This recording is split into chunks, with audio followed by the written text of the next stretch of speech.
할렐루야. 하나님 사랑합니다. 그것뿐입니다. 아멘. 하나님께서 우리에게 원하시는 것은 하나님과의 친밀함을 회복하고 하나님의 형상을 회복하라. 그거인 것 같아요.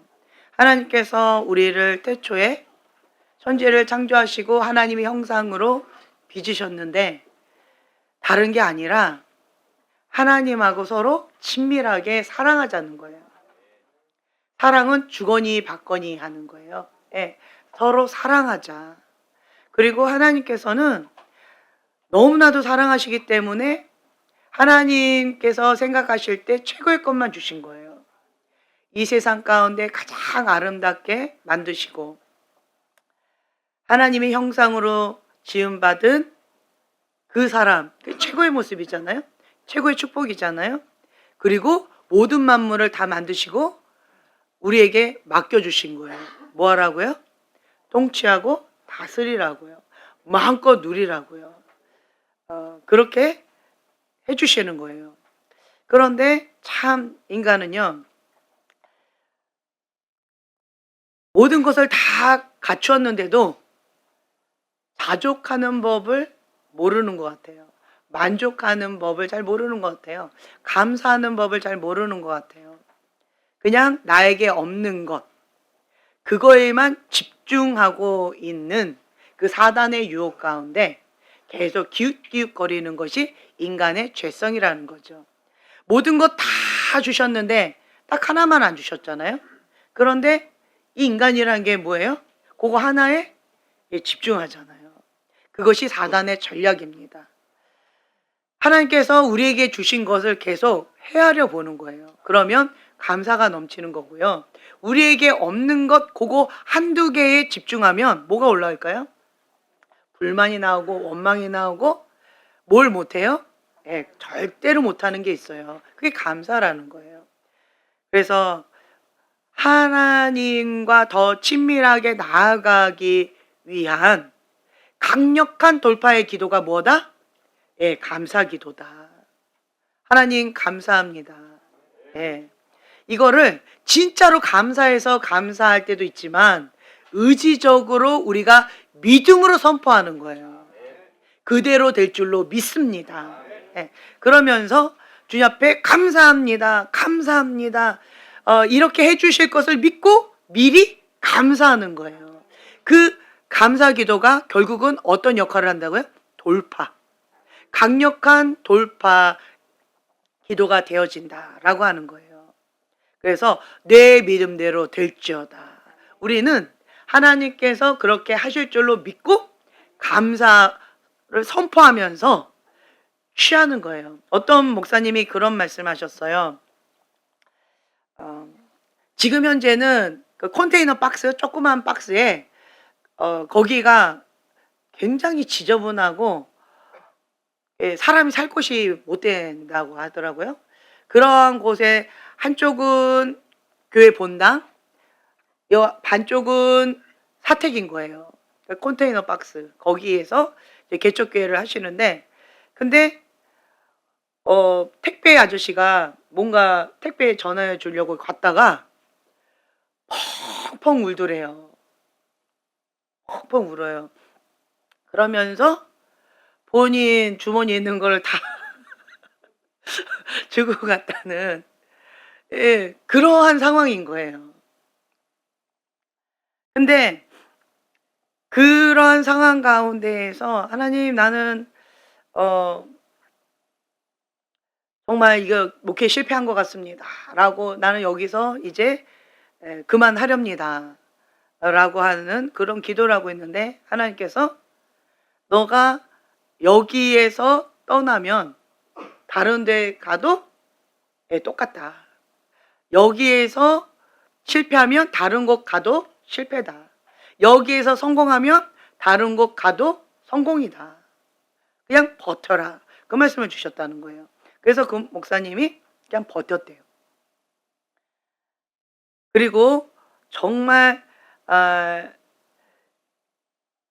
하나님 앞에 기도와 전도와 그 말씀 그리고 예배 여기에 목숨 걸고 코로나 기간에 건축을 하고 뭐 매 주마다 그랬다나 매년마다 그랬다나 그건 기억이 안 나는데 뭐 계속 엄청난 몇백 명이 계속 등록한다고 그 어려운 코로나 기간에도 그렇게 등록을 한대요. 목숨 걸고 전도를 한대요.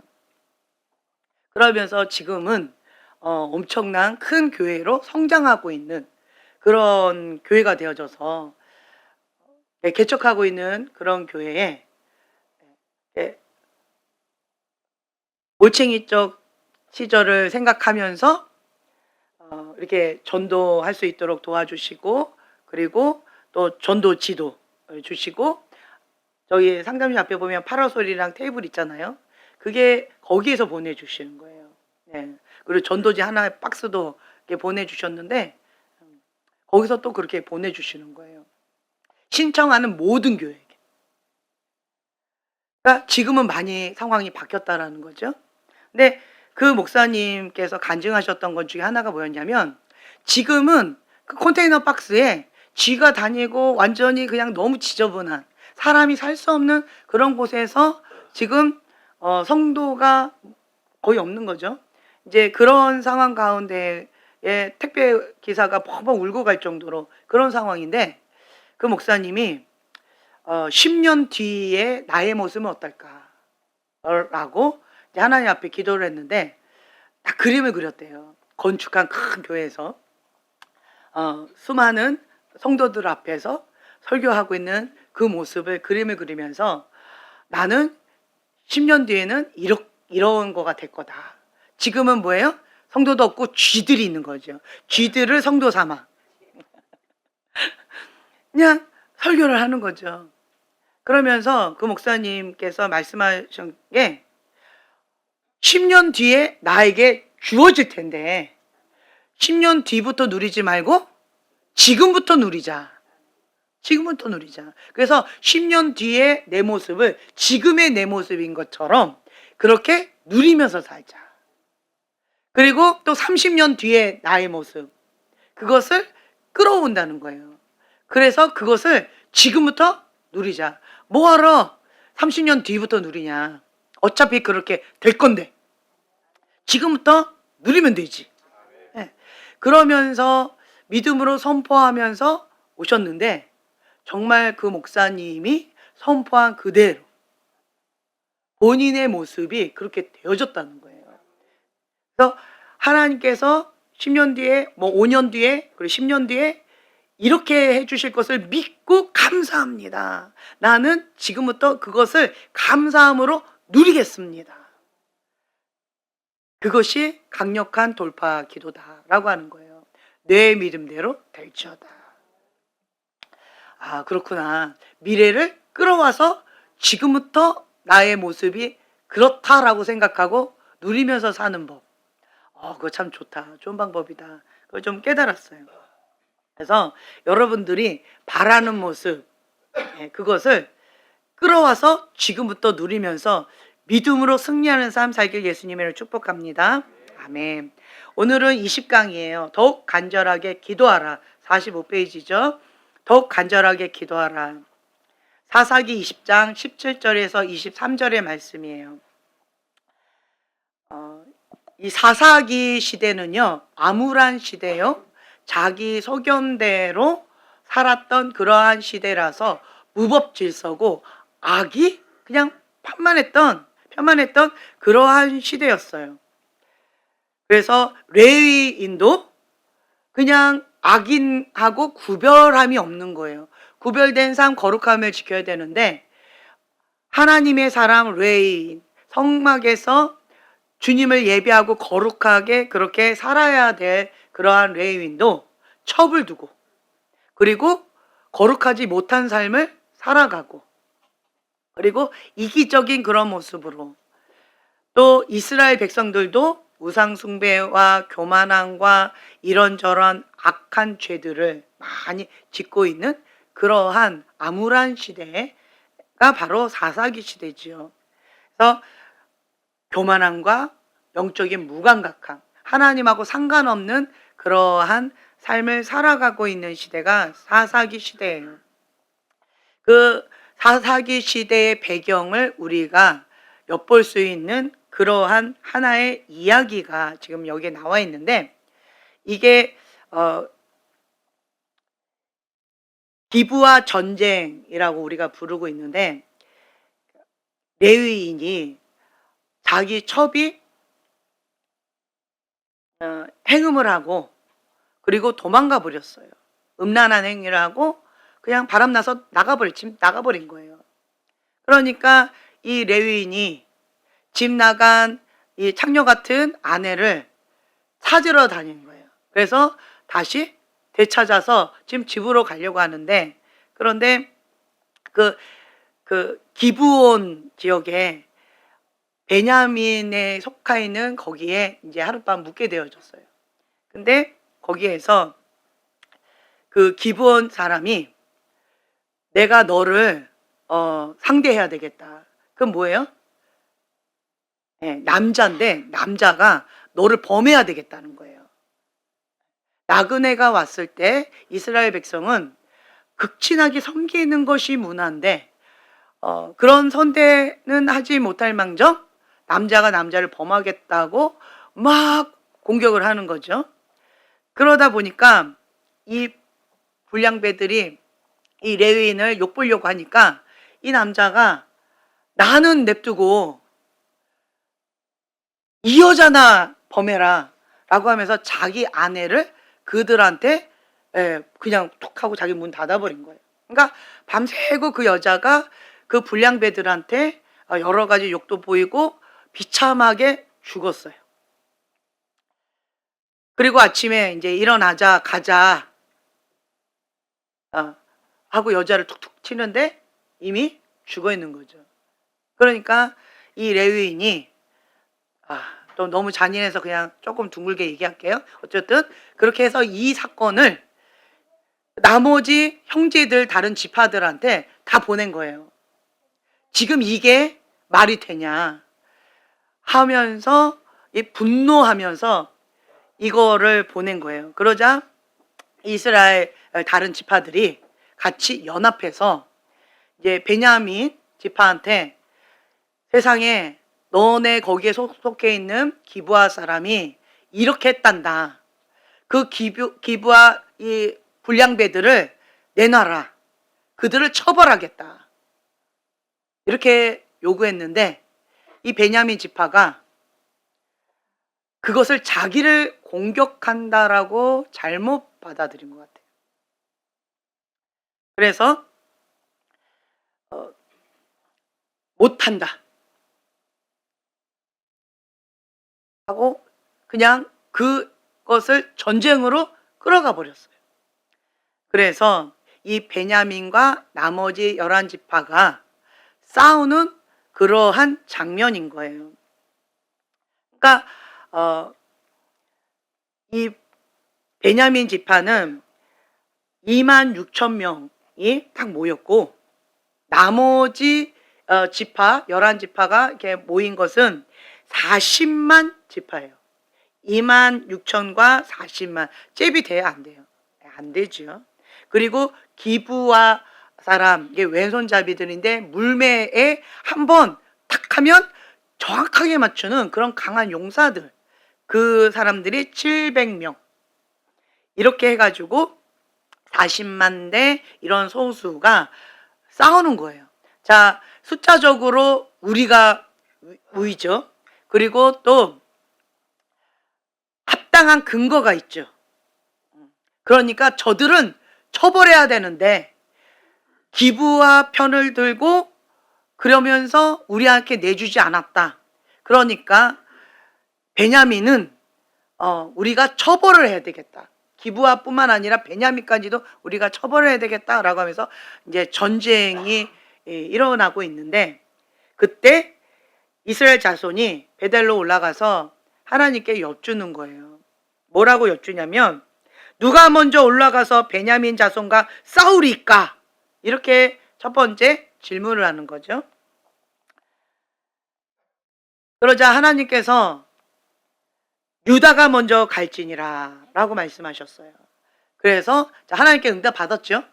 그러니까 우리가 숫자적으로도 우세고, 그리고 저들은 당연히 잘못을 했기 때문에 처벌을 받는 게 당연하고 합법적인 근거가 있고, 그래서 우리는 정당성을 가지고 이제 나아가니까 반드시 이긴다라고 생각하고 나간 거예요.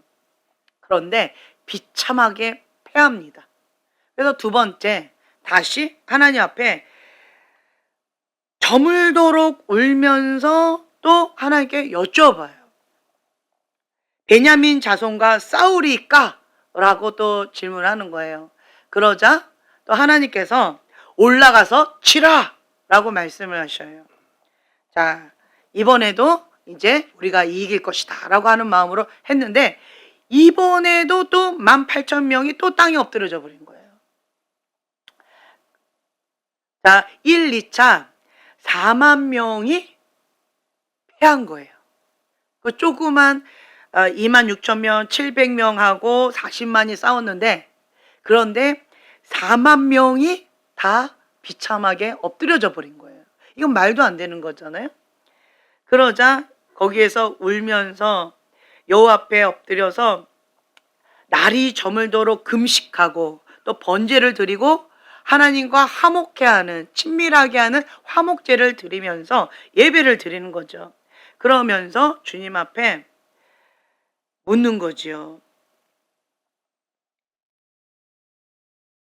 이스라엘이 나가서 내 형제 베냐민 자손과 싸우리까 말리까? 자, 첫 번째는 누가 먼저 올라가서 싸우리까? 라고 질문을 했고, 두 번째는 베냐민 자손과 싸우리까? 라고 질문했고, 세 번째는 싸우리까 말리까? 이렇게 질문을 한 거예요. 정말 통곡을 하면서 금식하면서 주 앞에 한 거죠. 그때 하나님께서 올라가라. 내일은 내가 그를 내 손에 넘겨주리라. 라는 확실한 응답을 받고 전쟁을 합니다.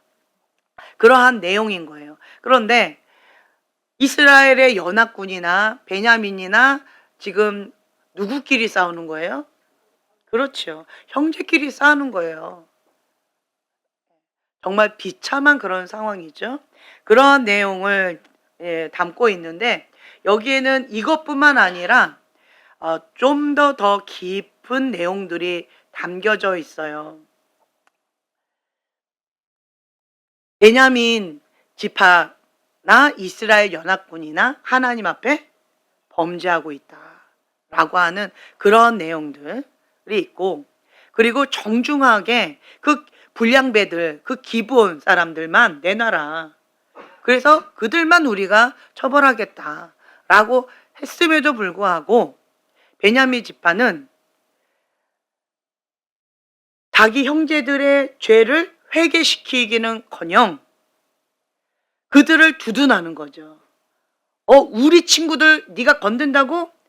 우리 구역에 있는 기본 사람이잖아요.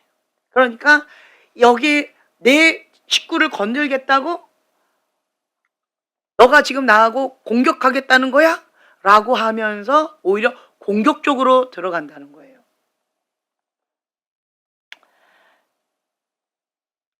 이 당시에 왜 하나님께서 분명히 하나님께 기도하고 응답받고 전쟁이 한 것 같은데 왜 첫 번째, 두 번째 계속 실패를 했을까?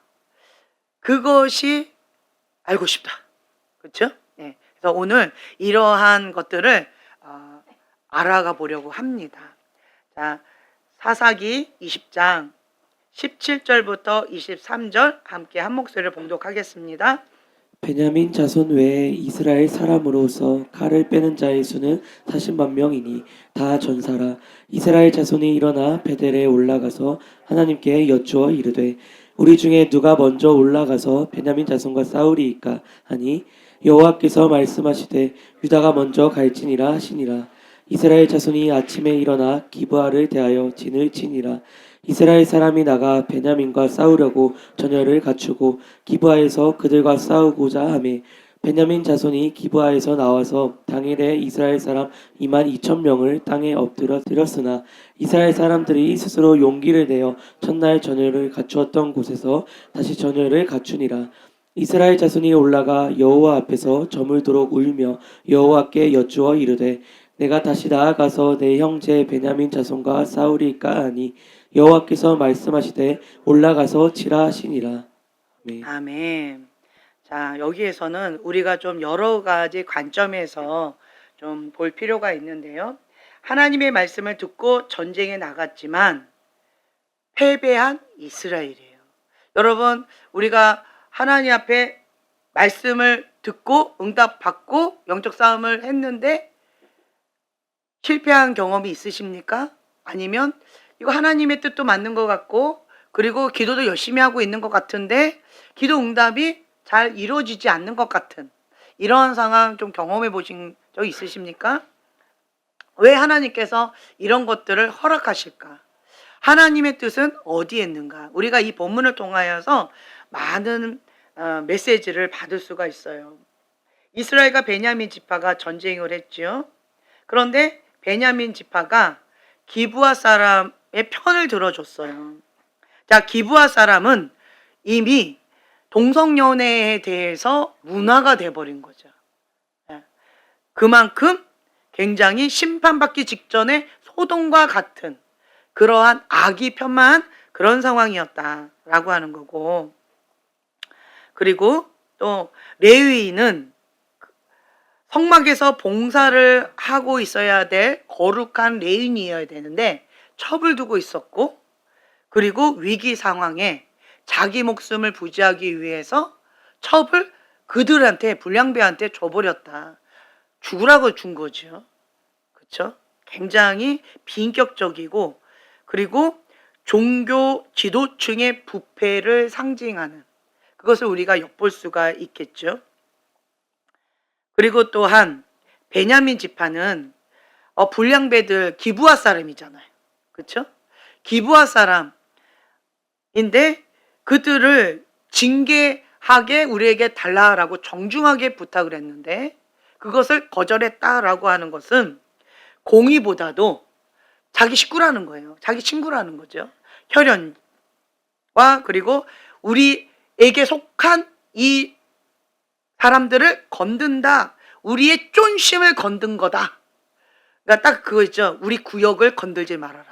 우리 구역을 건들면 나를 공격한 거다. 라고 하는 그 의리파 같은 이러한 걸로 인하여서 스스로 심판의 길을 자초한 결과가 되어졌다라고 하는 거죠.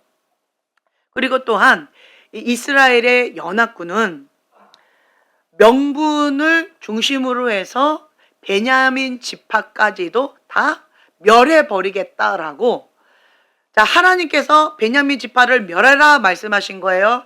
자기들이 멸하겠다라고 하나님 앞에 물어본 거예요. 그렇죠. 하나님하고 상관없지요. 그러니까 이게 뭐예요? 의분이라는 거예요. 명분을 가지고 누가 심판한 거예요? 누가 판단한 거예요? 누가 정죄한 거예요? 그렇죠. 그게 뭘까요? 한마디로 교만이라는 거예요. 그러니까 이스라엘의 그 교만함 그리고 영적인 감각이 없는 거예요. 그러니까 베냐민 죄에 분노해가지고 40만 명의 그 군인들을 딱 모집하고는, 그리고 하나님한테는 누가 먼저 올라가리까? 그러니까 이미 결정됐어요. 하나님은 우리 중에서 선택만 하라는 거죠. 하나님의 뜻을 물은 게 아니에요. 내 기도 제목이 있으니까 내 기도 제목에 하나님 그냥 도장 찍으라는 거예요. 하나님은 거기에 도장 찍고 싶으셨던 거예요? 안 찍고 싶다는 거예요?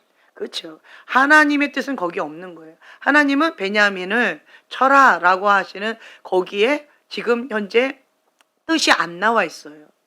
베냐민을 치는 것은, 베냐민을 심판하고 정죄하고 그들을 멸하고자 하는 것은 이스라엘의 연합군의 뜻인 거지 하나님의 뜻하고는 전혀 상관이 없다라는 거죠.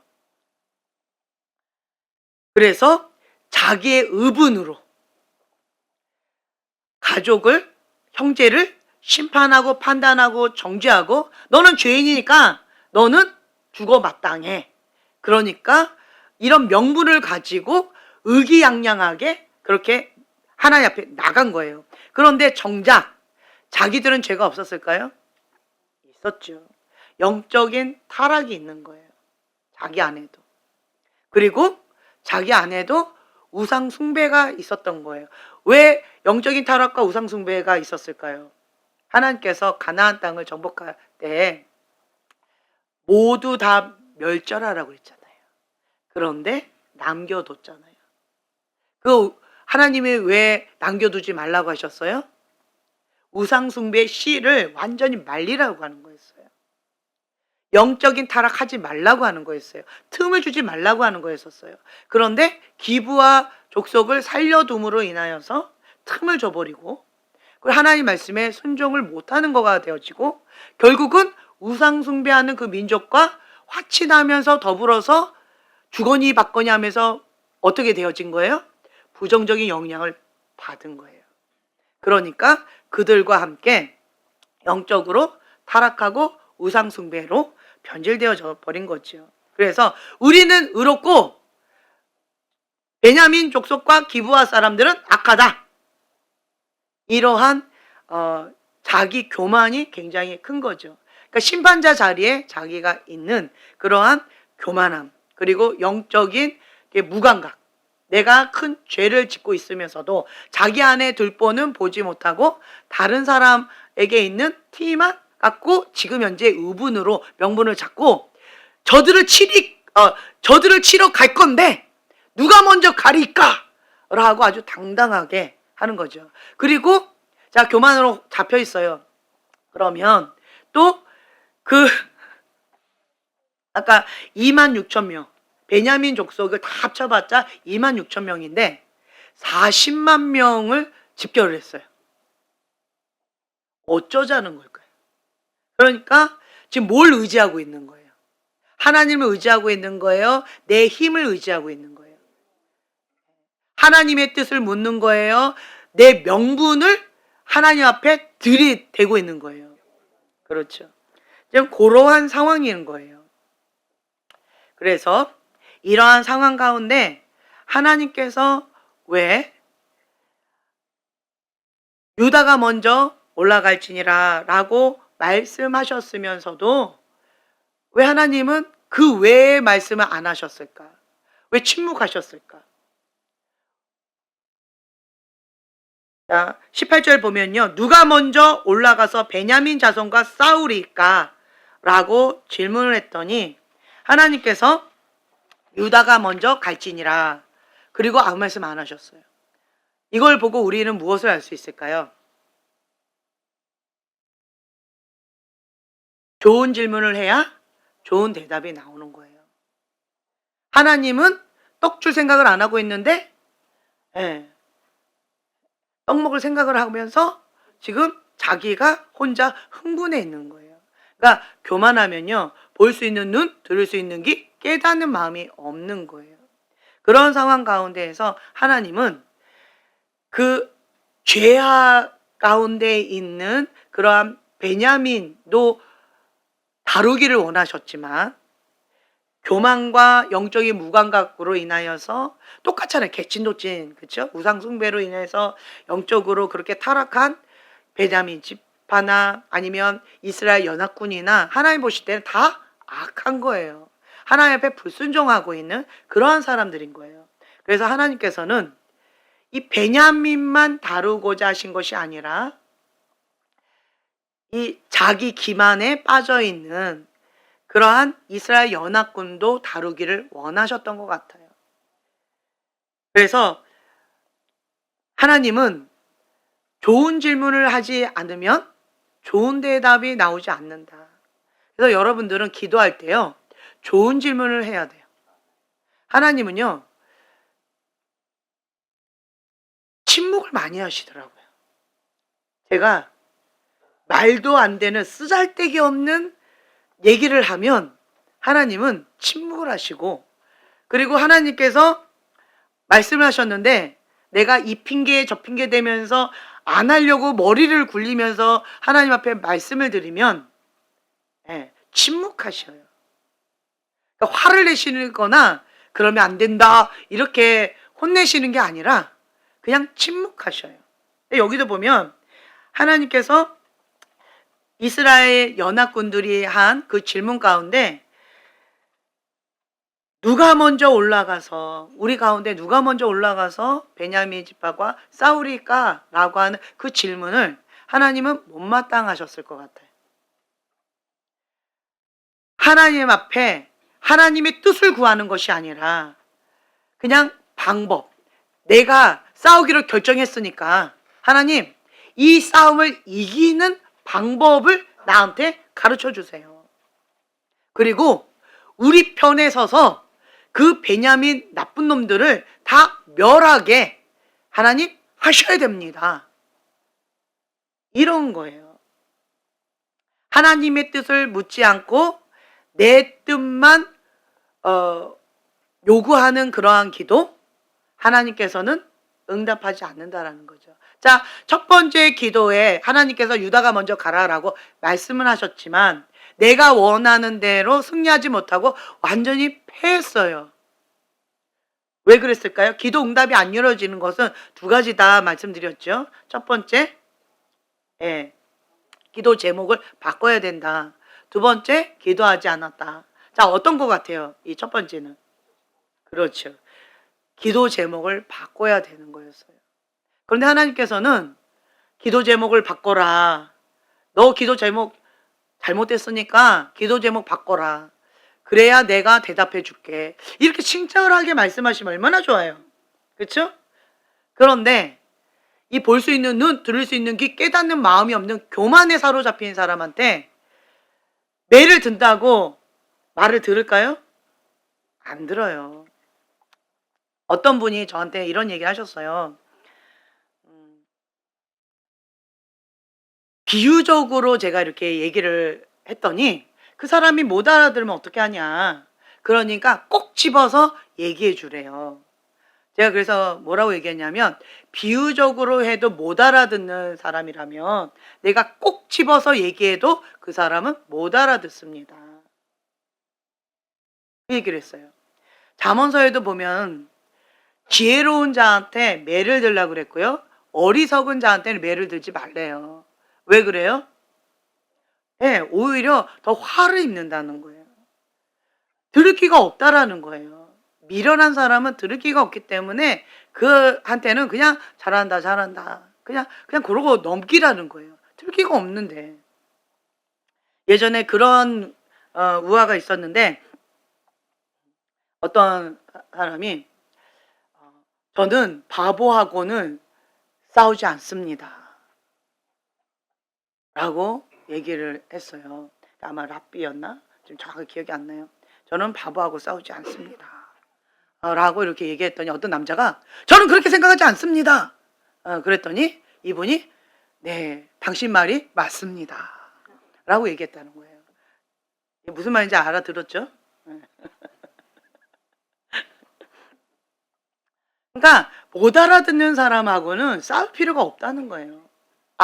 알아듣는 사람하고 대화를 하는 거지 못 알아듣는 사람하고는 해봤자 싸움거리밖에 되지 않는다는 거예요. 지금 현재 이스라엘 연합군은 교만과 영적인 무감각 가운데 있고 자기 의분 가운데 있어요. 그래서 내 뜻을 관철하고자 하나님 앞에 지금 허락해달라는 거예요. 그럼 하나님께서는 허락은 해주세요. 하지만 허락해 주신다고 하나님의 뜻은 아니라는 거예요.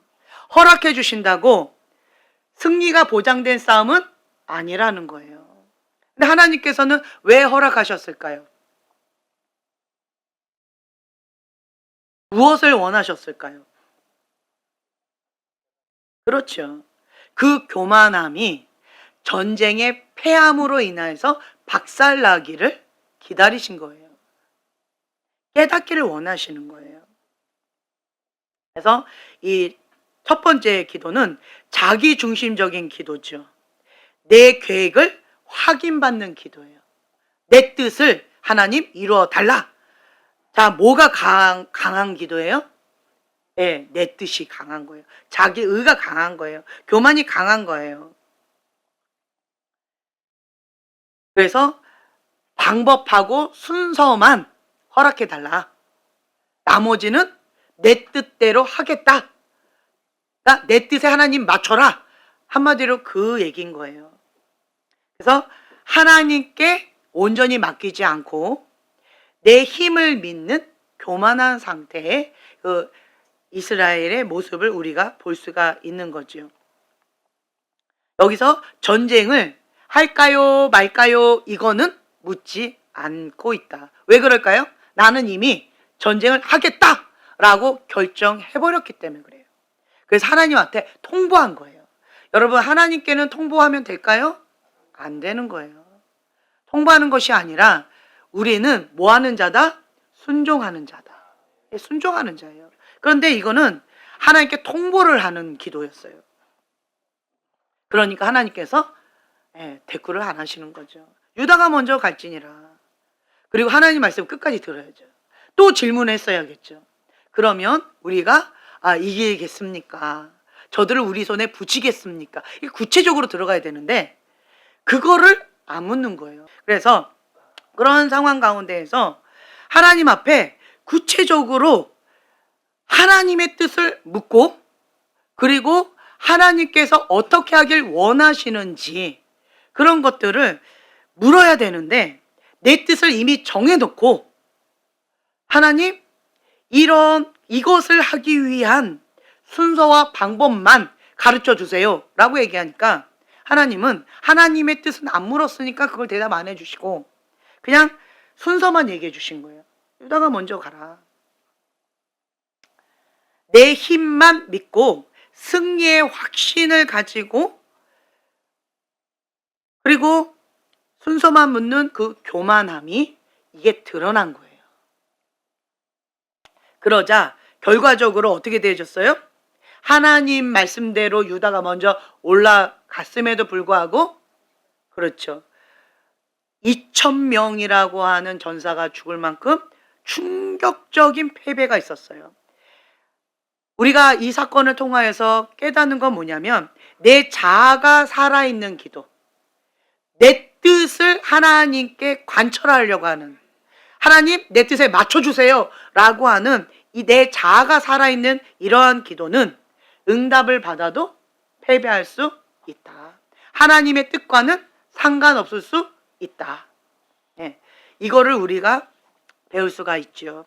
그리고 이제 두 번째, 이제 이 3절에 보면 여호와 앞에 저물도록 울며 여호와께 여쭙는 거예요. 베냐민 자손과 싸우리까 또 묻는 거예요. 그러자 하나님께서 뭐라고 말씀하세요? 올라가서 치라 라고 또 말씀하시는 거예요. 그래서 또 싸웠는데 이번에도 18,000명이 또 땅에 엎드러져 버리는 거예요. 그러자 이번에는 감정적으로 탄식하면서 울면서 하나님 앞에 기도를 했지만 여기서 울면서 기도한 건 왜 울면서 기도했을까요? 그렇죠. 하나님 말씀대로 내가 유다가 먼저 올라가서 전쟁했는데 그런데 패배했다 이거예요. 그러니까 이 감정적으로 억울한 거예요. 그리고 실패했잖아요. 실패했기 때문에 그 이스라엘 백성처럼 원망하고 불평하는 그러한 눈물로 하나님 앞에 호소를 하는 거예요. 이 상황은 어떤 상황이냐? 그러니까 실패를 예상하지 못한 상황이었어요. 첫 번째 전쟁 때. 근데 실패를 해버렸잖아요.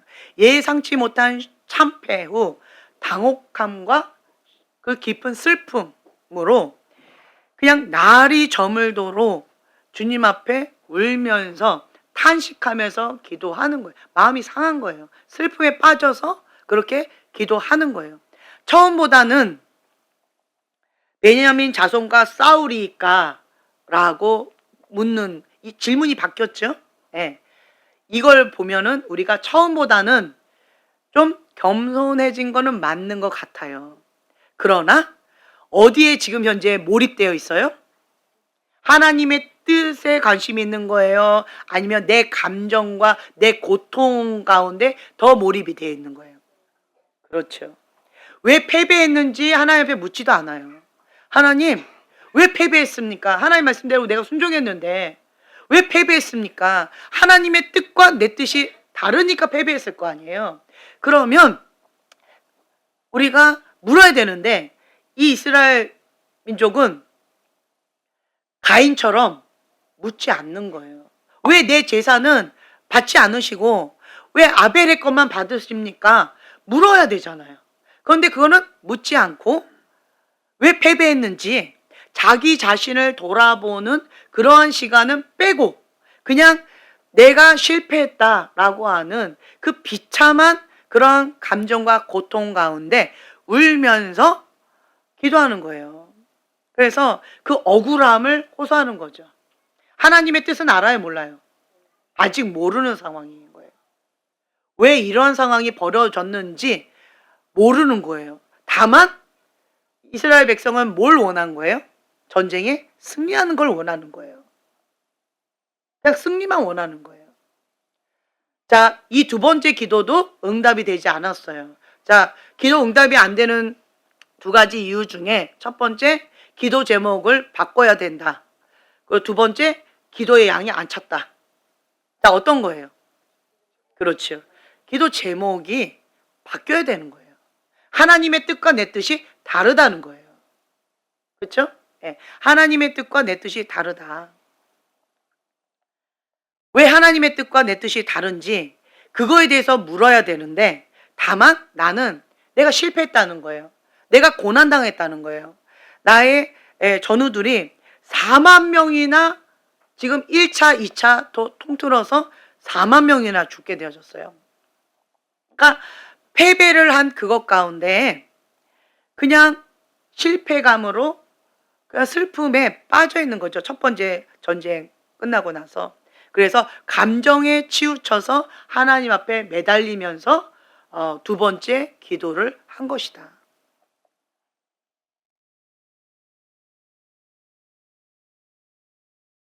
그래서 두 번째는 날이 저물도록 하나님 앞에 울면서 기도했다라고 하는 것을 봤을 때는 처음보다는 겸손해지고 있다. 처음보다는 그 교만함이 꺾이고 있다. 그런데 아직 멀었다라고 하는 거죠. 하나님께서 여기에서 원하신 건 뭘까요? 첫 번째 전쟁에서 패배했던 건 하나님께서 우리에게 말씀하시고자 하는 메시지가 뭘까요? 뭘까요? 여전히 내 의지를 꺾지 않았잖아요. 하나님의 뜻을 물어야 되는데 내 뜻을 고집하고 있잖아요. 그리고 내 감정에 치우쳐 있잖아요. 그러니까 승리할 거라고 확신하고 있었는데 패배하니까 당황한 거예요. 그리고 억울한 거예요. 자기 자신을 돌아보지 않으면 당황스럽고 억울함만 올라와요. 억울함 가운데 호소하는 사람들 보세요. 자기 자신의 모습을 못 봅니다. 억울함 가운데 분노로 반응하는 사람 보세요. 자기 자신의 모습을 돌아보지 않아요. 그런 사람들은 계속 뭘 호소해요? 저 사람이 잘못했다는 거예요. 저 사람이 나쁘다는 거예요. 그러니까 이스라엘 백성은 베냐민이 나쁘다는 거죠. 그러니까 그 민족은 심판받아야 되고 그 기브아 사람들도 그 심판받아야 되고 그러니까 나는 의롭다. 그런데 왜 이런 상황을 벌이시는지 난 이해할 수가 없다. 그래서 나는 억울하다. 그러니까 계속 뭘 붙잡고 있는 거예요? 명분. 다른 말로 뭘 붙잡고 있는 거예요? 자기의. 저들은 심판받아 마땅하다. 지금 뭘 못 보고 있는 거예요? 나의 영적인 무감각과 영적인 교만함, 그리고 내가 심판자로서 판단하고 정죄하고 있는 그 교만함은 못 보고 있는 거예요. 그리고 나도 똑같이 죄인이다. 우상 숭배하고 있는 하나님 앞에는 똑같은 죄인이다. 나도 주님 앞에 다름을 받아야 되는 죄인이다 라고 하는 것은 전혀 못 보고 있어요. 그냥 자기 의로 명분을 가지고 저들은 마땅히 벌받아야 마땅하는데 왜 하나님 우리 편이 안 들어주시는지, 왜 내 뜻을 하나님 관철시켜 주시지 않는지 그냥 내 감정에 치우쳐서 그냥 우는 거예요. 그러니까 인간적으로 우는 거지요. 그 억울한 가운데. 그래서 여전히 내 의지가 강한 종교적인 열심을 가지고 울면서 하나님 앞에 기도를 한 거지요. 그래서 결과가 또 18,000명이라고 하는 전사가 땅에 엎드려지는 더 큰 절망을 경험하게 되어지죠. 눈물의 기도도 중요하지만 뭐가 더 중요하다? 그렇죠. 내 감정보다 하나님의 뜻이 더 중요하다. 하나님의 뜻과 내 뜻이 다를 때 기도응답 안 이루어진다.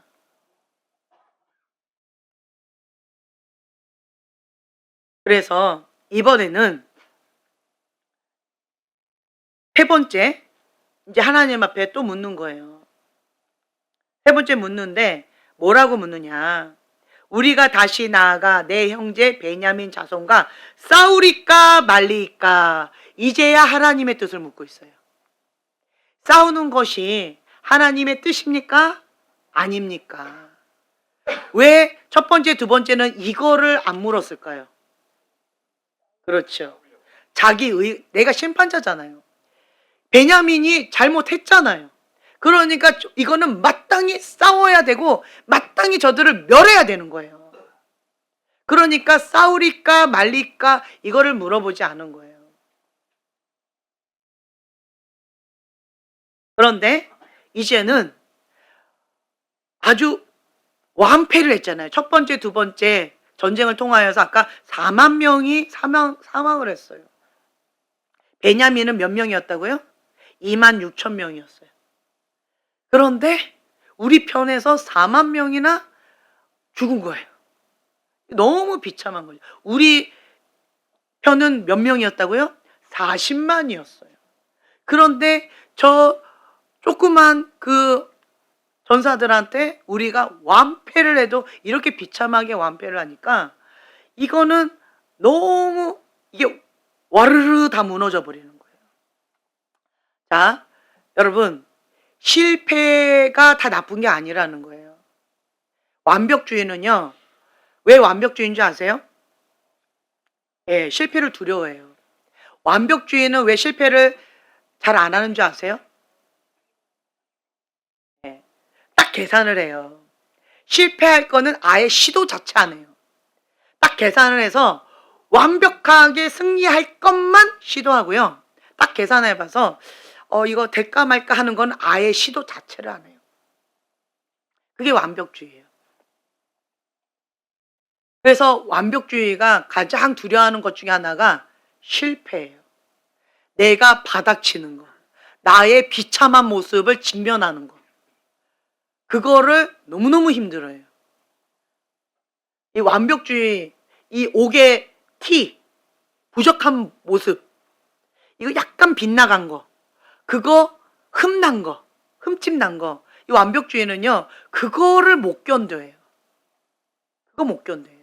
그런데 내가 그렇다, 이거는 자괴감 가운데 무너져서 못 일어나는 거예요.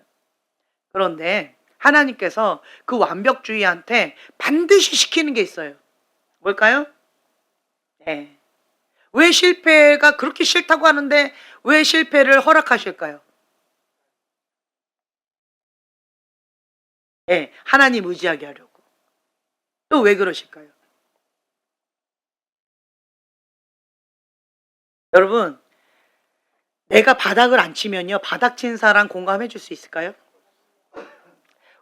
왜 완벽주의가 심판자 자리에 서서 판단하고 정죄하는 게 그냥 저절로 나올까요? 왜 교만한 자가 심판 자리에 서서 다른 사람을 판단하고 정죄하고 저를 쳐라! 이게 쉽게 나올까요? 왜 그럴까요? 그렇죠. 그걸 경험 안 해본 거예요. 그 바닥 인생을 경험 안 해본 거예요. 실패를 경험 안 해본 거예요.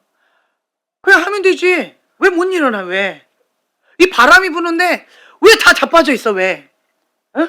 왜 그래, 왜? 왜 감기가 걸려서 왜? 감기 걸리지 말고 부쩍부쩍 일어나야지. 이해를 못 하는 거예요, 이해를. 내가 경험해보지 않으면요, 공감도 못할 뿐더러 그 사람을 이해를 못해요. 공부 잘 가르치는 학원 선생님, 유명한 선생님은 어떤 사람인 줄 아세요?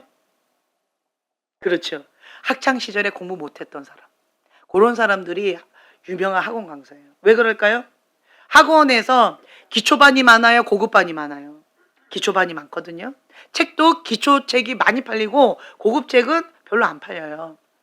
그러니까 대부분 공부 못하는 사람이 많다는 거예요.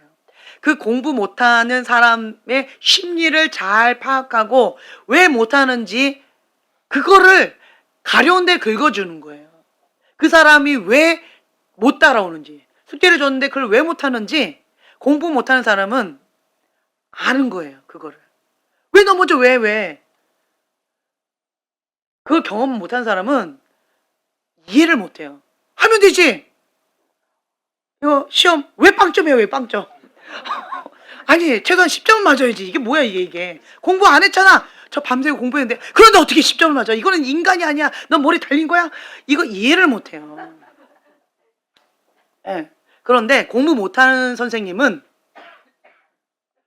이해해요. 안 헤어지지. 밤은 새지만 머리 하나도 안 들어가고 그냥 꾹뻑꾹뻑 졸고 밤 그냥 꼴딱 샜지. 그러지 말고 그냥 푹 자. 그냥 푹 자고 그 다음에 맑은 정신에 아침에 일어나서 그냥 30분 바짝 그거 외워. 그게 10점은 받을 수 있어. 빵점은 안 나올 거야. 방법을 가르쳐줘요. 방법을 가르쳐줘. 그래서 내가 경험하지 못한 것은 이게 참 어려워요. 예전에 제가 그 얘기 했잖아요. 저 사람에 대해서 막 화가 나. 왜 화가 나냐면 나는 울었을 때 왜 울어? 하고 이게 감싸주고 포용해주고 달래주고 이런 거를 단 한 번도 경험을 못 했거든요. 그런데 저 사람이 막 울고 있어. 그러면 짜증이 나. 화가 나. 그런데 나보고 달래주래. 그러면 짜증이 나고 화가 나는 거예요. 내가 경험을 못 해봤기 때문에 내가 받아보고 싶었던 것을 못 받아봤는데 저 사람한테만 해주라 그러면 이게 우라병이 생겨요. 그래서 완벽주의자들은요, 이 우라병이 많아요. 그런데 반대로 이거 가운데에서 경험한 사람은 그걸 용서하는 거, 솔타이를 끊고 그 다음에 내가 나를 그렇게 해주는 거예요. 그러면 마음의 여유가 생기고 상처가 치유가 되어지면 울고 있는 아이 내가 달래줄 수 있어요. 내가 울었을 때 혼났어요. 왜 울어? 사내 자식이. 이렇게 혼났어요. 그리고 맨날 울고 있는 여자애 보고는 맨날 울어. 그냥 징징 기는 거라. 네 방에 가서 울어. 이렇게 대우를 받으면 내가 그렇게 컸는데 옆에서 누구 애기 우는데 달래주라고 가면 딱 보고 그냥 꿍 때려. 그만 울어. 그럼 막 더 울면은 어머 얘가 왜 이렇게 울까요? 어머 그거를 잘 어려워해요. 내가 그거를 받아보지 못하면요, 그게 참 어려워요. 그래서 하나님은요, 인간을 그 교만함, 그 완고함, 그 완악함을 깨뜨리기 위해서 바닥을 치게끔 하시는 것 같아요. 바닥을 쳐요. 바닥을 치니까 마음이 가난해져요. 또한 그 두려워하는 영역이 있잖아요. 그게 나한테 지뢰밭이거든요. 그 지뢰밭이 있으면 사단이 딱 건들면 나는 아무리 열심히 가다가도 딱 건들면 그냥 뒤로 자빠져 버리는 거예요. 원점이 되어버리는 거예요. 그러니까 하나님께서 사단에게 빌미가 잡힌 그 지뢰밭을 없애기를 원하시는 거예요. 내가 두려워하는 그 영역 가운데 자유함을 누리기를 원하시는 거예요. 그래서 사단은 그쪽을 집중 공격하는데 하나님은 그것을 허락하시면서 전화위복시켜 주셔요. 자, 완벽주의가 바닥을 치면서 계속 실패를 경험했어요. 자, 또 실패를 했어요. 어떤 게 반응할까요? 아, 그냥 실패했네. 에이, 다음부터 다시 해야 되겠다. 이렇게 마음의 여유가 생겨요. 할렐루야. 지금 이거가 어머 저렇게 돼요 진짜? 이러한 눈으로 지금 바라보시는 분들이 계시면 네, 아직 멀었어요. 계속 계속 바닥을 쳐보세요. 계속 바닥 쳐보세요. 예, 바닥을 치면 더 이상 내려갈 데가 없어요. 뭐만 남았어요? 그렇죠? 올라갈 일만 남았어요. 그래서 이제는 이제 바닥까지 쳐서 실패를 해서 넘어졌기 때문에 별로 안 아파요. 네, 안 아파요. 높은 데에 있다가 뚝 떨어지면 진짜 치명적으로 아프거든요. 그런데 하도 바닥을 쳐서 바닥 친 상태에서 넘어지면 에이 그냥 이러고는 다시 일어나는 게 별로 어렵지 않아요. 그렇죠? 예. 그래서 뭘 경험해도 그냥 주의 뜻대로 이루어지다 하면서 내 마음을 비우게끔 하나님께서 그냥 이리 뒹굴 저리 뒹굴하게 나를 이렇게 빚어주시는 것 같아요. 내 속사람을 이렇게 빚어주셔요. 그래서 하나님 앞에 연단받은 사람들 보세요. 속사람이 둥글둥글하고요. 부드러워요. 그냥 그럴 수 있지. 이게 되어져요. 여러분 그럴 수 있지가 되어져요? 되어져요? 아멘. 그렇죠? 참 힘들잖아요. 그렇죠? 정말로 제가 지금으로부터 2005년도 그때까지는 제가 하늘을 향해서 하나님 앞에 그렇게 고백한 적이 있어요. 2005년도였어요. 다른 사람들은 다 그럴 수 있지 하고 넘어가고 하고 되는데 나는 단 한 번도 그럴 수 있지가 생각해 보니까 단 한 번도 없었어요. 뭐만 있었냐면 어떻게 그럴 수 있어? 그럴 수 없지. 이것만 내가 수백 번 수천 번을 해봤지 그럴 수 있지는 내 자서전에 단 한 번도 없는 거예요. 2005년도까지. 그런데 놀라운 변화가 있었어요. 지금은요? 그럴 수 있지 뭐. 그냥 뭐 털면 되지 뭐. 별로 안 아파요 이제. 뭐 그럴 수 있지 뭐. 이게 되어졌어요. 얼마나 바닥을 쳤는지 얼마나 실패를 했는지 이제는 별로 이제 뭐 실패해도 뭐 떨어져도 뭔가 무슨 일이 일어나도 뭐 그럴 수 있지 뭐 다시 하면 되지 뭐 이런 게 이제는 그냥 농담 반 징담 반으로 그냥 손 그냥 툭툭 털게 되어지더라고요. 하나님께서 그렇게 빚어 가시더라고요. 그러고 나니까 과거에는 막연한 두려움이 너무 컸었는데 지금은 그럴 수 있지가 편안하게 되어지니까 좀 더 편안하게 좀 더 편안하게 좀 더 편안하게 이렇게 되어지니까 별로 두려움이 없어지더라고요. 그래서 감사한 게 진리를 알지니 진리가 너희를 자유케 하리라.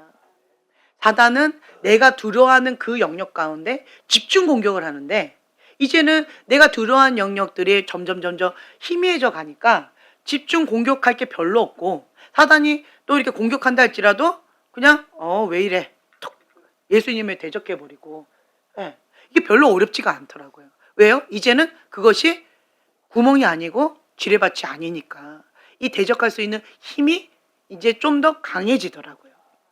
그래서 하나님께서 이러한 실패를 경험하게 하시는 이유가 있어요. 실패가 다 나쁜 거는 아니다. 여러분은 실패하면 뭐 인생이 망한 것처럼 그렇게 좌절하고 낙방하고 다시 못 일어날 것처럼 그렇게 패배자처럼 그렇게 하는 경우들이 있잖아요. 근데 인생 전체적으로 하나님의 관점으로 바라보면 그냥 그럴 수 있지. 마음에 좀 여유가 생기는 것 같아요. 그리고 또한 그 완벽주의의 기질에 이런 틀도 많이 깨지는 것 같아요. 이 나이에는 이렇게 하고 저 나이는 저렇게 하고 이렇게 해야 되고 저렇게 해야 되고 이런 게 완벽주의는 막 이렇게 바라는 것들이 되게 많거든요. 그런데 그것을 하나님께서는 관심 없어 하시는 것 같아요. 그렇죠? 나이만 먹고 있는데, 그렇죠? 나이를 먹고 있는데 별로 나의 계획과 나의 주님 내 나이 먹고 있거든요. 이거를 별로 관심 안 가지시는 것 같아요. 주님, 내가 지금 현재 이런 것들 계획을 갖고 있거든요. 하나님께 약속하신 거 이거 언제 이뤄 주실 건데요? 그래도 하나님은 별로 관심 없는 것 같아요. 나만 속 타는죠. 그런데 실제적으로는 누가 더 속 탈까요? 그렇죠. 하나님이 더 속 타실 것 같아요. 하나님의 그 뜻과 그 사명을 감당하기 위해서 하나님 반드시 먼저 하시는 게 있어요. 그게 뭘까요? 하나님의 형상. 우리의 속사람을 만지는 거예요. 이스라엘 백성은 전쟁에 승리를 달라고 기도하고 있어요.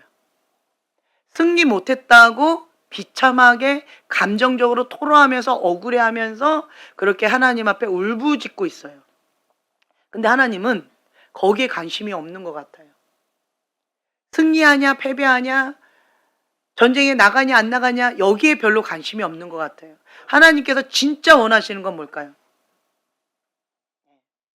우리의 속사람이 하나님의 형상이 회복되어지는 것. 다른 말로 회개하고 하나님과의 친밀한 관계가 회복되어지는 것. 내가 우상 삼았던 거 그거 박살내고. 그리고 영적으로 무감각증에 걸렸다라고 하는 건 뭐예요? 영적으로 죽었다는 거죠. 영적으로 잠자고 있다는 거잖아요. 영적으로 웨이크업! 일어나라는 거죠. 회복되라는 거예요. 그래서 하나님과 친밀한 관계 속에서 다시 사랑하자. 하나님은 거기에 관심이 있는 것 같아요. 그러니까 그걸 하기 위해서는 이스라엘 백성 가운데 이쪽이든 저쪽이든 다 하나님 관점에는 뭐예요? 하나님의 자녀잖아요.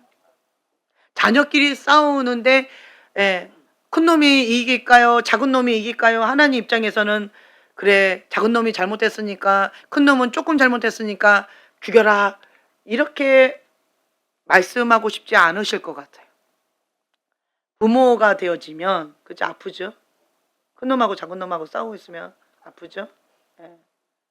터지죠. 너네 둘이 치고받고 하지 말고 나한테 맞아 그냥. 그냥 되게 아프실 것 같아요.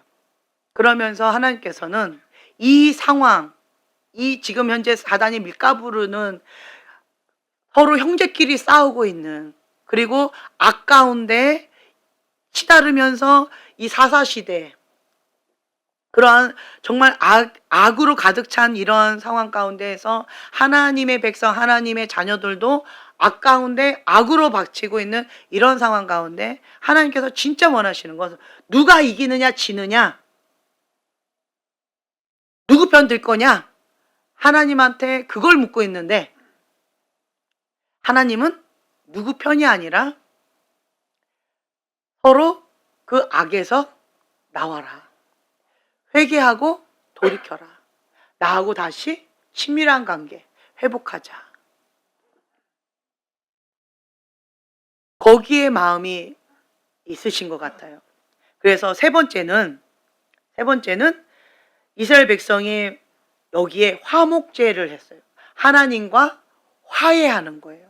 화목하는 거. 화목제를 드리고 번제를 드리고 금식을 하고 그러면서 하나님 앞에 예배를 드리는 거예요. 자, 여기를 보면서 우리는 이스라엘 백성이 바닥치고 실패하고 그 힘겨운 고통의 시간을 통하여서 커다란 대가 지불했잖아요. 그걸 통하여서 이제 점점 뭘 알아가고 있는 거예요? 그렇죠. 하나님의 뜻을 배워가고 알아가고 있는 거예요. 그래서 세 번째는 그냥 전적인 항복의 기도인 거예요. 주권을 내가 쥐고 있다가 이제는 하나님 앞에 이양하는 거예요. 나를 쳐서 복종시키는 그러한 기도죠. 4만 명을 잃고 나서 완전히 바닥치고 낮아진 그런 상태죠. 우리가 다시 나가리까 아니면 말리까. 그러니까 내가 나가도 좋고 안 나가도 좋고 하나님의 그 뜻 가운데 전폭적으로 순종하겠습니다 라고 하는 질문이에요. 마음 자세가 완전히 달랐죠. 그러면서 금식하며 번제와 화목제로 하나님 앞에 올려드리는 거예요. 내 의지를 완전히 내려놓았죠. 그래서 하나님께서 하지 말라라고 말씀하시면 멈추겠다. 그것을 담고 있는 거예요. 첫 번째와 두 번째는 그게 없었죠. 근데 세 번째는 완전히 마음이 가난한 심령이 되어졌어요. 하나님께서 말씀하신 그대로 그냥 전적으로 순종하겠습니다. 그리고 전쟁보다 하나님과 우리의 관계가 회복되는 것이, 화목하게 되어지는 것이, 그것이 먼저 우선입니다. 그래서 예배를 먼저 드리는 거예요. 번제도 드리고 화목제도 드리고, 그래서 하나님과의 관계를 먼저 회복시키는 거. 그러면서 하나님 아버지의 마음을 이제 받아들이고 깨닫게 되어지는 거죠. 다른 말로 영적인 무감각증이 지금 다시 살아나고 있는 거예요. 내 뜻을 완전히 내려놓고 하나님의 주권 앞에 엎드리는 그러한 모습이 여기에서 우리가 볼 수가 있겠죠. 그때 하나님께서 이제 말씀하시죠. 하나님의 그 뜻과 내 뜻이 이제 맞아진 거예요. 자, 여러분, 우리가 오늘 이 기도를 통하여서 배울 수 있는 게 있어요. 첫 번째, 그냥 내 뜻이 있으니까 그 방법만 가르쳐 달라, 순서만 가르쳐 달라, 고집 부렸을 때는 완전히 박살났죠. 두 번째, 억울한 가운데 호소하면서 하나님 이게 뭡니까? 하나님 뜻대로 내가 했는데 여전히 이게 뭡니까? 라고 하면서 그 억울함을 호소하면서 왜 패배했는지에 대한 그것은 묻지는 않고 그냥 내 억울함만 호소하는 감정, 내 감정이 더 중요한 거예요. 내 상처가 더 중요한 거예요. 내 입장이 더 중요한 거예요. 내 뜻이 더 중요한 거예요. 하나님의 뜻보다 내 뜻이 더 중요한 거예요. 그러면서 하나님 앞에 기도했을 때 그것도 하나님께서 이루어주지 않는다는 거죠. 그러한 과정들을 우리가 거쳐가면서 세 번째, 자 보세요. 그 과정을 거쳐가면서 우리가 어떻게 되어졌어요? 우리의 심령이 가난하게 되어졌어요. 무엇을 통하여서? 실패를 통하여서, 바닥을 통하여서, 비참해지는 그러한 상황 가운데 낮아지고 낮아지는, 완전히 바닥치는 그러한 낮아짐, 그 자리에서 주님 앞에 금식하고 번제를 드리고 화목제를 드리면서 하나님과의 친밀함을 회복하는 거예요. 그러고 나니까 하나님께서 그 마음에 합한 거예요. 하나님의 그 뜻과 우리의 뜻이 이제 맞아진 거예요. 그러자 하나님께서 이렇게 말씀하시죠. 올라가라. 내일은 내가 그를 내 손에 넘겨주리라. 주님께서는 이렇게 약속하십니다. 그래서 우리가 이것을 보면 기도는 내 뜻을 관철하는 수단이다. 알라딘 램프의 하나님한테 내가 우겨대면 내 뜻을 그냥 이루어주시는 분이다. 이런 생각을 갖고 있는 신앙인들은 신앙생활 오래 하기 힘들어요. 그렇죠? 하나님의 뜻을 모르는 거예요. 하나님이 어떤 분인지 상관이 없어요. 뭐만 원하는 거예요? 그냥 나만 원하는 거야. 내 뜻이 중요한 거고, 내 감정이 중요한 거고, 그리고 내 소원이 중요한 거고, 내 상태든 어쨌든 상관없어. 저 나쁜 놈만 그냥 멸해버리면 되는 거고, 하나님이 그냥 무조건 내 편만 되면 좋겠고, 내 뜻을 관철하는 그러한 기도는 하나님의 뜻과 이게 어긋나 있다는 거죠. 그래서 관역에 우리가 조준을 해야 되는데 그게 뭐예요? 다른 말로 두 글자로 회개라는 거죠. 회개해야 된다는 거예요. 그러려면 첫 번째로 하나님의 그 뜻과 내 뜻이 다르다. 그렇기 때문에 모든 소리를 다 잠잠해야 돼요. 내가 원하는 그 소원과 이런 것들을 다 내려놔야 돼요. 그 시끄러운 그 모든 것들 다 내려놓고, 그리고는 하나님 앞에 하나님께서 원하시는 그 뜻이 무엇인지 납작 엎드려서 그것을 구해야 돼요. 그러니까 백지로 만든 상태에서 하나님 앞에 구하는 거예요. 하나님의 뜻은 무엇입니까? 그러니까 하나님의 절대 주권을 인정해 드리는 거예요. 나는 백지예요. 하나님의 절대 주권을 인정해 드립니다. 하나님의 그 뜻 가운데 내가 순복하겠습니다. 하나님만 의지하겠습니다. 하나님께 전적으로 항복하며 기도하겠습니다. 이러한 마음으로 주 앞에 납작 엎드리는 거예요. 그리고 또한 하나님은 거룩한 영이세요. 거룩한 영이시기 때문에 거룩하지 않는 그릇은 사용할 수가 없다. 그리고 그 중심이 전적으로 하나님께 향해 있지 않는 그릇을 사용하실 수가 없다. 다른 말로요, 항복한 그릇, 깨끗한 그릇, 하나님께서 마음껏 쓰실 수 있는 그런 부드러운 그릇, 그런 그릇을 하나님께서 사용하실 수가 있어요. 그래서 고난이 내게 유익이라 하나님께서 빚으시는 거예요. 뭐 하려고? 쓰시려고, 고쳐서 쓰시려고. 우리는 견적 크게 나온다 버리고 새 거 갖다가 쓰고 싶잖아요. 근데 하나님은 안 그러셔요. 견적 크다 그래도 고치시는 거예요. 손이 많이 가네, 고치시는 거예요. 자, 손이 많이 간 사람은 하나님의 손이 많이 간 거예요. 다른 말로 하나님과 어떤 관계예요? 그렇죠. 친밀한 관계예요. 친밀한 관계예요. 여러분 이걸 기억하세요. 하나님께서 사용하시는 그릇은요, 하나님의 손이 많이 간 그릇이에요. 다른 말로요, 유약한 그릇이에요. 상처가 많고 하나님의 손길이 많이 필요한 그러한 낮은 그릇이에요. 미련한 그릇이에요.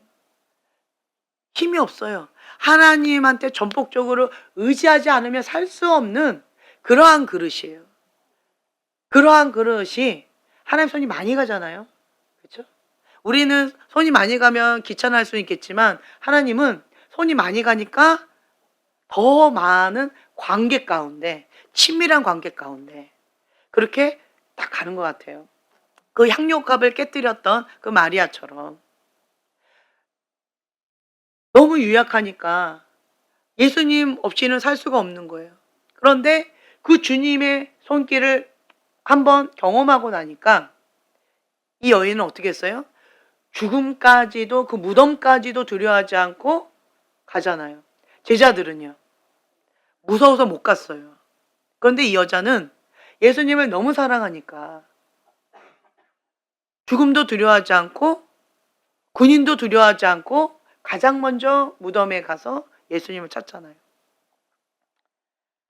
그래서 우리는 우리가 연약하다고, 우리가 부족하다고, 우리가 모자라다고 찌질이 모질이 괜찮아요.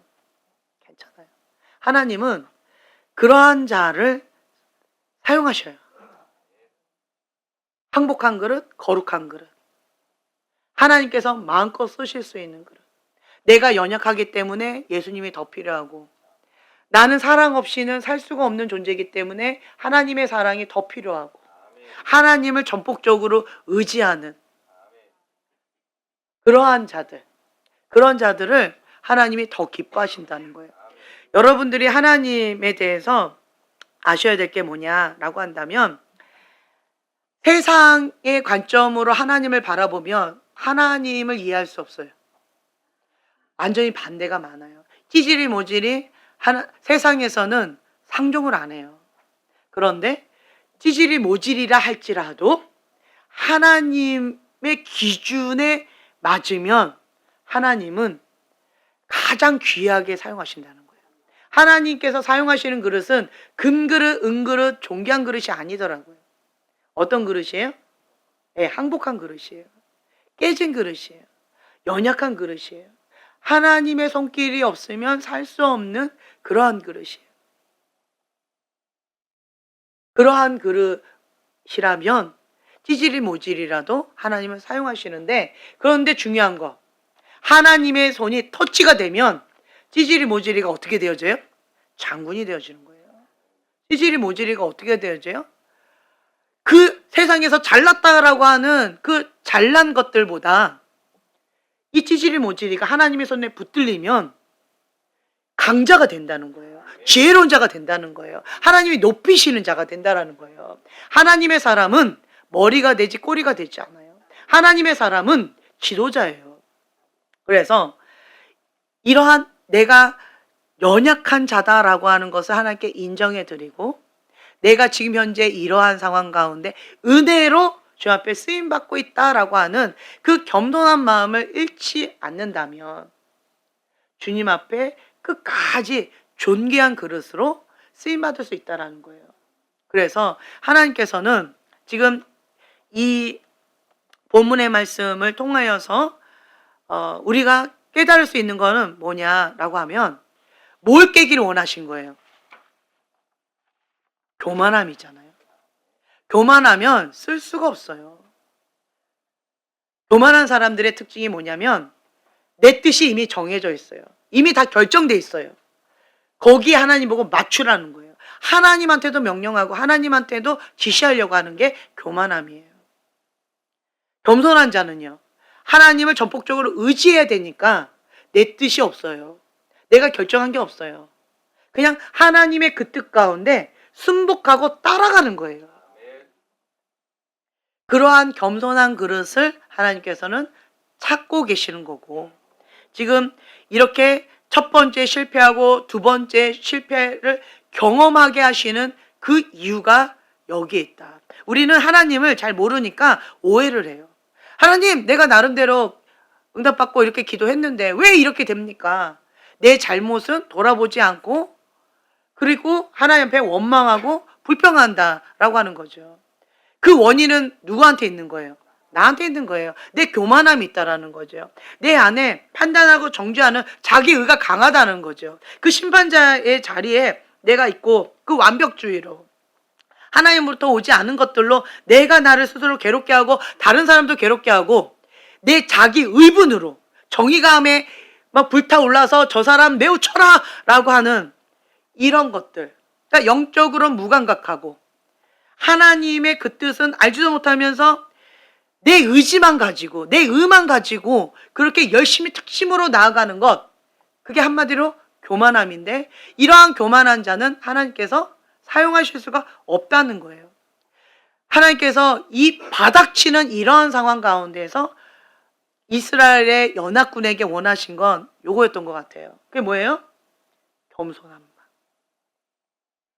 하나님 앞에 내 모습을 돌아보기를 원하신 거예요. 너가 지금 심판하고 있는 저 베냐민 족속도 죄인이지만 너도 만만치 않아. 너도 하나님 앞에는 같은 죄인이야. 같이 회개해야 돼. 하나님이 이걸 원하시는 것 같아요. 누가 옳고 누가 그르고 이게 아니라 같이 금식하며 회개하며 주님 앞에 울부짖기를 원하셨던 것 같아요. 그래서 하나님께서 정말 원하셨던 것은 싸움이었을까요? 회개하는 기도였을까요? 그렇죠. 그러니까 질문이 잘못된 거예요. 하나님께서는 그 이스라엘 연합군이 처음부터 금식하면서 하나님 앞에 번제를 드리고 화목제를 드리면서 나의 죄를 회개하고, 그리고 우리 형제잖아요. 베냐민. 우리 형제잖아요. 우리 형제가 지은 그 죄에 대해서 내가 대신 회개하면서, 주님, 이러한 죄 가운데 지금 우리 형제가 이런 범죄를 저지르고 있습니다.